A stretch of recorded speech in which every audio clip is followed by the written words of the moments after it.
I am so happy you're here with me this morning. For those of you that may not know me, I am Brianna Beers, Bree to my friends, and Bree to all of you now. And I own the recently rebranded Bree Beers and Associates. Formerly, we were Lippa Beers and Associates. We help small businesses and individuals with tax prep and tax planning. Tax planning is our jam, and that's because that's where we get to strategize with our clients to not only minimize their annual tax burden, but to help them plan to keep that extra cash in their pockets and then how to figure out how to invest it back into themselves. Be on the lookout for some information on 2020 tax planning in a couple months. We're going to get through extension season, which ends October 15th, and then we'll start focusing on year-end tax planning. So you might be watching this video in a variety of places, but if it is not in our awesome Facebook community, Money, Taxes, and Finance for Small Business, for business owners, for small businesses, and you're a business owner, then you should definitely hop on over there and join that group. It's an amazing and supportive community where our firm provides daily tips and tricks, weekly trainings, weekly live Q&As, and the small business owners in there are they're an awesome group of folks. So those of you that might be new to our Money, Tax, and Finance group, so Mondays, right now, at 9 a.m. Mountain Standard Time, this is our normal live training session. So every week I'll come at you and we'll talk about topics that y'all are interested in and asking about most often. Then on Thursdays at 2 p.m. Mountain Standard Time, we go over updates for the last week and we open it up to live Q&A. If you ever have to miss a live, you can't make it, or you want to look up past lives that you remember we talked about that has something you're interested in, I suggest the best place to go look at that is actually our YouTube channel. You're welcome to look in the Money, Tax, and Finance group, but I find that searching for past trainings in that group is kind of hard, and everything ends up going over on our YouTube channel. So check it out there. So today is part one of a 3-part series on business deductions. So today, general, we're talking big picture today, guys. So what expenses can my business deduct? All right. And I am talking everything we're going to talk about today applies to you, whether you're a Schedule C business, meaning you're a sole proprietor or a single member LLC. It applies if you're an S corporation. I said that weird, or a C corp or a partnership. Okay. If something only applies to one entity type, I'll let you know. But for the most part, these are expenses that across the board are deductible to a business. So I want to start, guys, by giving you the IRS definition of a business deduction, okay? So the IRS says to be deductible, a business expense must be both ordinary and necessary. Okay, so an ordinary expense is one that is common and accepted in your trade or business. Okay, ordinary happens normal, not something crazy, right? And a necessary expense is one that is helpful and appropriate for your trade or business. So an expense does not have to be indispensable to be considered necessary. So what that means, because I get so many people that are worried about expensing or deducting all of the money they spend in their business because they confuse the word necessary with indispensable. I'll tell you that if indispensable things that might, my tax software, people might say, well, that's not, maybe I pay more than like a cheaper version of it, right? Well, they're like, well, that's not indispensable. There's a cheaper version. Or all the automation and all the things we put into our business to automate and make things go simpler. People might not think that's indispensable, right? But that's not the word we're talking about. The word we're defining is necessary to run your business. So ordinary and necessary. So we're going to go through the big groups of expenses today that as a business owner, you should be making sure that you're deducting and keeping track of. All right. So the first big one that isn't necessarily going to apply to everyone out there, but it will apply to those of you that sell goods, okay, is your cost of goods sold. Okay, cost of goods sold. All the expenses and costs that are associated with making your product, okay, are considered your cost of goods sold, and they're all deductible to your business as an expense. Okay, so this includes your raw materials, any freight, shipping, storage, any direct labor costs for workers who produce the products, and any factory overhead if you have a factory or a warehouse. Let's give the example of someone who designs custom water bottles. Okay, so the raw materials are the water bottles, maybe it's not paint, but the ink, that you put on the water bottles, the shipping to get those things to your warehouse. Maybe you have a team who is in charge of creating these water bottles, okay? Their labor is going to be your cost of goods sold. And if you, like I said, if you have a factory or a warehouse or even just an office space where you're producing these goods, that expense is also considered cost of goods sold. So all of the costs associated with creating your product, directly related to creating your product, those are considered cost of goods sold, and those are deductible to your business. Okay, now let's talk about the ordinary and necessary expenses required to run your business. This applies whether you make products or not, okay? If you're in the service industry, hello, accountant here. It applies to us, my real estate agents, what are some other big ones that I have out there? My MLMs, my multi-level marketing and direct sales people, all right? Anything, okay, any business that you are running. Okay, we're gonna talk about ordinary necessary expenses to run your business. So we're gonna talk about the main categories. If you have specific questions, you guys, like, is this deductible? Put them in the comments, okay? And I'll make sure I answer those. So first I wanna talk about if you have employees or you have contractors who do work for you, payments to them are deductible. Okay, so money paid to others to perform services within and for your business are deductible. So this is, like I said, payments to contractors. You know, you hear the term 1099 contractor or 1099. People say 1099 employee. That terminology is wrong. But someone you pay, you know, that you end up issuing a 1099 for. Okay, all of those payments to those people, they're deductible to your business. Okay, and if you have an employee, a W-2 employee, the wages to your employee are deductible. Also, the taxes your business pays. The payroll taxes on their wages.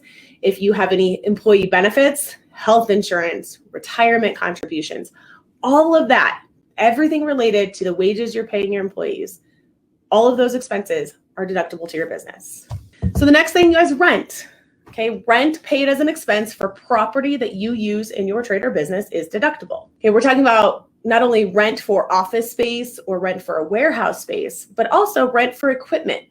I have a perfect example. We have a copier that we lease, all right? And that lease payment for the copier is a business deduction. It's a deductible expense to my business. Quick note, if you have a home office rather than a separate office space like you're looking at here with me now, we're actually going to talk about that in 2 weeks. We're going to talk about home office deductions 2 weeks from today.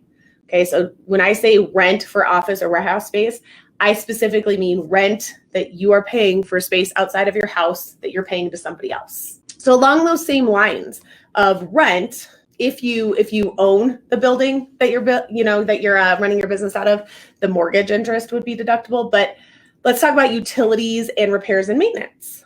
Okay, so the utilities you're paying on office space, all right, are deductible. So for me, I pay rent, and then we also have what's called CAMS. I can't remember what it stands for, but it essentially covers our utilities. They take the annual utility cost, divide it by square footage, figure out how much I'm responsible for, and they add that to my rent. Okay, so, but also I have an internet bill that I pay here at the office. We have a phone bill, all the utilities. Okay, those are the big ones, right? And then repairs and maintenance. So not only repairs and maintenance on your office or warehouse space, but it also repairs and maintenance on any of your office machinery or equipment. So if I own my copier and I have to have someone come out and fix it because it's not working right, that's deductible to my business. All right, repairs and maintenance to your office. I'm trying to think because most of our repairs and maintenance would be, our landlord would just come take care of it. If you own your office space, right, and you have to fix it, that would be considered repairs and maintenance. Okay, the common ones that I'm not going to get into a lot of detail, but if you have questions about it, go ahead and throw it in the comments. So office expenses and supplies. All right, so paper, pens. Yeah, for us, we love notebooks and colored erasable pens. Okay, those are any kind of office expenses.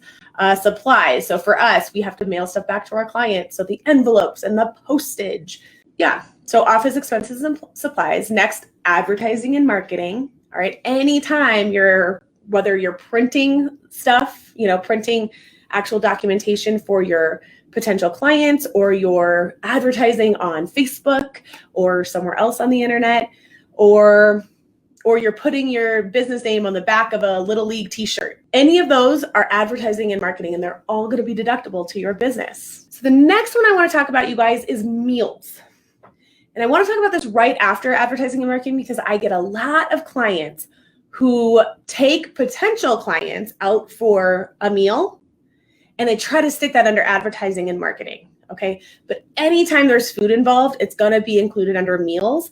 And this is one of those things. So if you're a client of mine or you've ever taken a training from me, I tell you that your chart of accounts, meaning all of your account names, okay, there's only a few accounts that are really important that you make sure are included and broken out. And meals is one of them.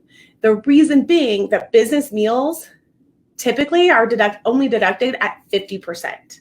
So you're going to put your whole meal expense in there. And then when you prepare your tax, let's say you spent $1,000 on business meals this year, you're only going to get to deduct $500 of that. Okay. And this is meals for potential or current clients, maybe actual clients, consultants, other business contacts, maybe as a CPA, I take an attorney out to lunch or a financial advisor out to lunch to talk about a business relationship. Totally acceptable as a business deduction, keeping in mind that those meals are limited to 50%. The key to this, the key to it being deductible, is that the taxpayer, so me, and or any other business employee, so I could send Lindsay, I could send Carrie out to have lunch with somebody, must be present, and the food and beverages cannot be considered lavish or extravagant. All right. So if you're always headed to, I don't know of a big chain that's like crazy expensive. Sorry, does that speak a lot to me? I don't like here in Denver, Shanahan's, right? Kind of, I can almost see it out my window. That's like the most expensive one I can think of off the top of my head. Ocean Prime, that one I literally can see out my window.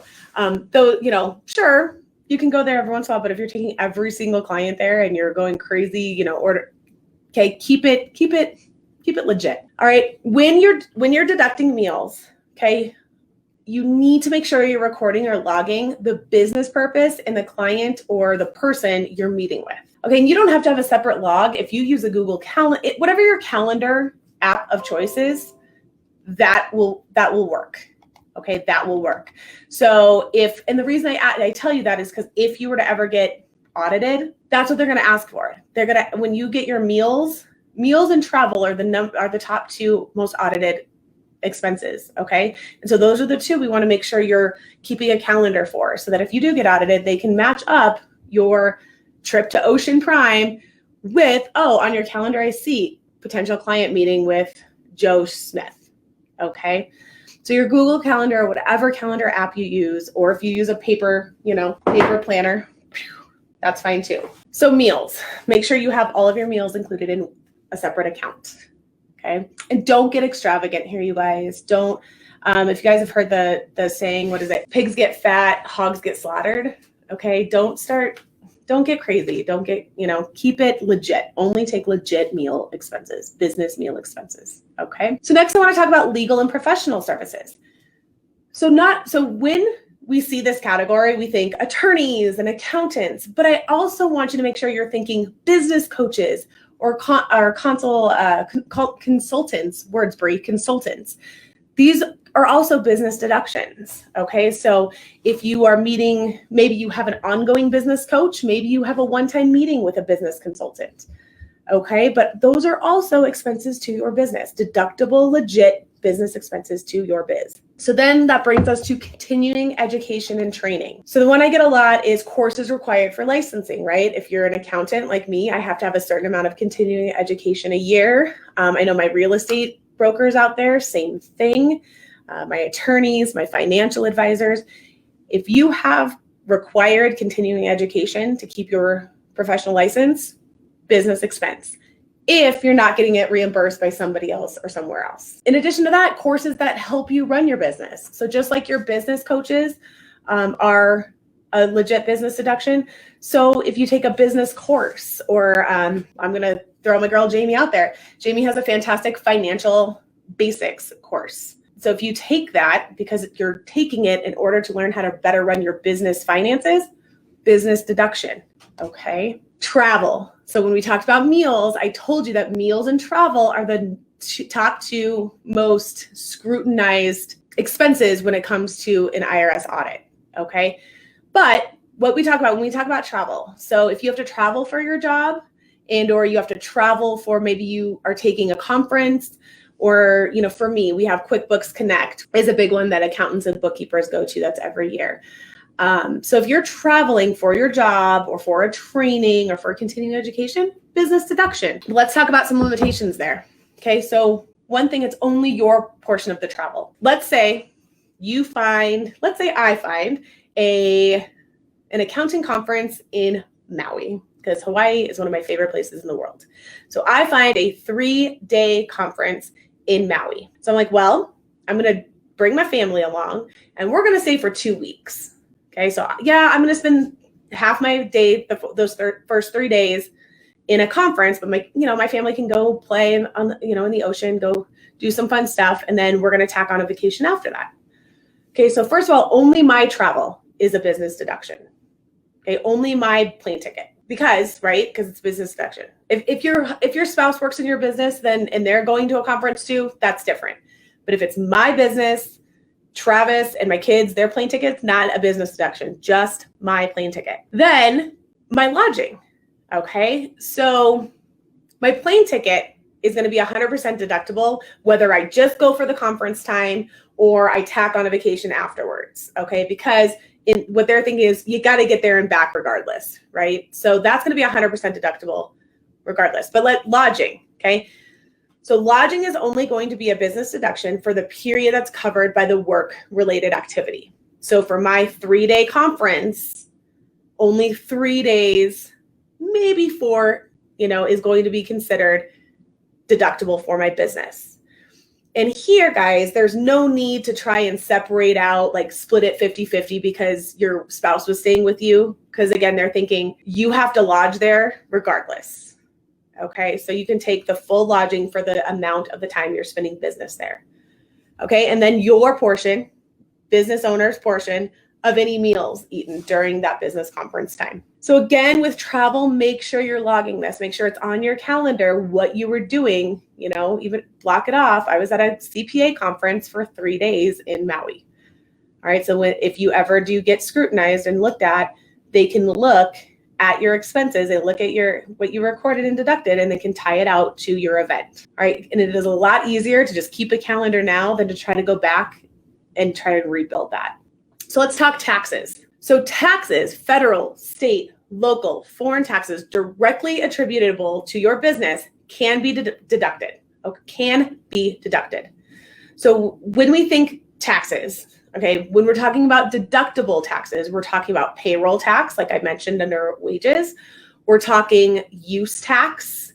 If you know what that means, that's deductible. If you have franchise fees or like a jurisdiction tax, like maybe you have to pay an annual tax in your city for doing business there. Okay, those are all considered business deduction. Your income tax is not. Okay, unless you are a C Corp, and there are very few of you guys in here, your income tax is not a business deduction. Okay, so if you're a sole prop, a single member LLC, an S corporation, a partnership, I'm talking to you, your income tax it's a personal expense, because your income from your business isn't taxed at the business level. You do all the calculations, you figure out how much income your business made, and then that business income is reported on your personal return. Therefore, the income tax you pay is on your personal return, which makes it a personal expense, which makes it not deductible. Not going to get into complications there. Okay, so then we want to get into insurance.